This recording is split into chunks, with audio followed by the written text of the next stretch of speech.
പ്രിയപ്പെട്ടവരെ, പതിവ് പോലെ നാടോടി കാഴ്ചകളിലേക്ക് സ്വാഗതവുമായി നാരായണൻ കുട്ടമർ. കൈലാസയാത്ര തുടങ്ങുന്നതിന് മുമ്പ് അതിനുള്ള തയ്യാറെടുപ്പുകൾ നടത്തേണ്ടേ? അതെന്തൊക്കെയാണെന്ന് നോക്കാം. കൈലാസം സ്ഥിതി ചെയ്യുന്ന ടിബറ്റ് ചൈനയിലായതിനാൽ ഈ യാത്രയ്ക്ക് ചൈനീസ് ഗവൺമെൻറ്റിൻ്റെ വിസ ആവശ്യമാണ്. അതുകൊണ്ട് ഇതുവരെ പാസ്പോർട്ട് എടുത്തില്ലെങ്കിൽ എത്രയും പെട്ടെന്ന് അതെടുക്കുക. വർഷത്തിൽ മെയ് മുതൽ ഒക്ടോബർ വരെയാണ് സാധാരണയായി കൈലാസയാത്രയ്ക്ക് അനുവദിച്ചിട്ടുള്ള കാലം. ഇന്ത്യ ഗവൺമെൻറ്റിൻ്റെ വിദേശമന്ത്ര കാര്യാലയം നേരിട്ടും ഒട്ടേറെ ട്രാവൽ ഏജൻസികൾ പ്രൈവറ്റായും കൈലാസത്തിലേക്ക് യാത്രികരെ കൊണ്ടുപോകുന്നുണ്ട്. ഇതിനു മുമ്പ് പോയവരുടെ അഭിപ്രായങ്ങൾ ആരാഞ്ഞ് അനുയോജ്യമായൊരു ട്രാവൽ ഏജൻസിയെ തിരഞ്ഞെടുക്കുക. പിന്നീട് നമുക്ക് പോകാൻ യോജിച്ച സമയം ഏതാണെന്ന് തീർച്ചപ്പെടുത്തുക. പൂർണ്ണമായും റോഡ് മാർഗമല്ലാതെ നേപ്പാളിൻ്റെ തലസ്ഥാനമായ കാഠ്മാണ്ഡുവിൽ നിന്നും ടിബറ്റിൻ്റെ അതിർത്തിയായ ഹിൽസ എന്ന സ്ഥലം വരെ ഹെലികോപ്റ്ററിൽ പോകാനുള്ള സൗകര്യവുമുണ്ട്.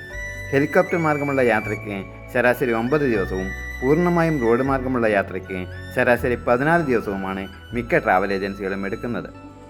മാനസികമായ തയ്യാറെടുപ്പിനോടൊപ്പം തന്നെ നമ്മുടെ ശരീരത്തെയും യാത്രയ്ക്ക് സജ്ജമാക്കേണ്ടതുണ്ട്.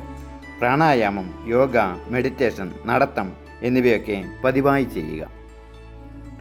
യാത്രയിൽ അതികഠിനമായ തണുപ്പിനെ അതിജീവിക്കേണ്ടതുകൊണ്ട് അതിനുള്ള സാധന സാമഗ്രികൾ കരുതുക.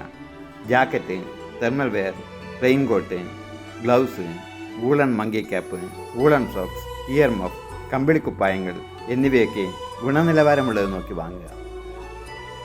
കൂടാതെ യാത്രയ്ക്കിടയിൽ കഴിക്കുവാൻ കുറച്ച് ഡ്രൈ ഫ്രൂട്ട്സും നട്ട്സും കരുതുക. 1 ലിറ്ററിൻ്റെ light weight thermo flask, wet and dry toilet tissues, head lamp, power bank, mobile phone, charger, lip balm, suncream, moisturiser എന്നിവയും എടുക്കുക. ആവശ്യമുള്ള മരുന്നുകൾ എടുക്കാൻ പ്രത്യേകം ശ്രദ്ധിക്കുക.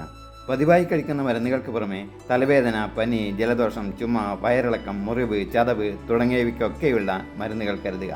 കാലാവസ്ഥയുമായി പൊരുത്തപ്പെടാൻ ട്രാവൽ ഏജൻസികൾ നിർദ്ദേശിക്കുന്ന മരുന്നുകളും വാങ്ങുക.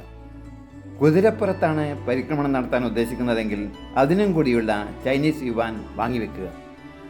കൈലാസയാത്രയ്ക്ക് എന്ത് ചെലവാകും എന്നറിയാൻ നിങ്ങൾക്ക് ആകാംക്ഷയുണ്ടാകും. ഇത് പല ഘടകങ്ങളെയും ആശ്രയിച്ചാണ് ഇരിക്കുന്നതെങ്കിലും ശരാശരി 2.5 ലക്ഷത്തിനും 3.5 ലക്ഷത്തിനും ഇടയിലാണ് ഇതിൻ്റെ ചെലവ്. എന്തൊക്കെ നേരിടേണ്ടി വന്നാലും ഞാൻ കൈലാസയാത്ര പൂർത്തീകരിക്കുക തന്നെ ചെയ്യും എന്നുള്ള ആത്മവിശ്വാസവും ദൃഢനിശ്ചയവും ഉണ്ടെങ്കിൽ നമുക്കതിന് തീർച്ചയായും കഴിയും. എൻ്റെ അനുഭവങ്ങൾ അതാണ് തെളിയിക്കുന്നത്. നിങ്ങൾക്കും അതിന് കഴിയട്ടെ. ഡൽഹിയിൽ നിന്നുമുള്ള കൈലാസയാത്ര അടുത്ത വീഡിയോ മുതൽ കാണാം.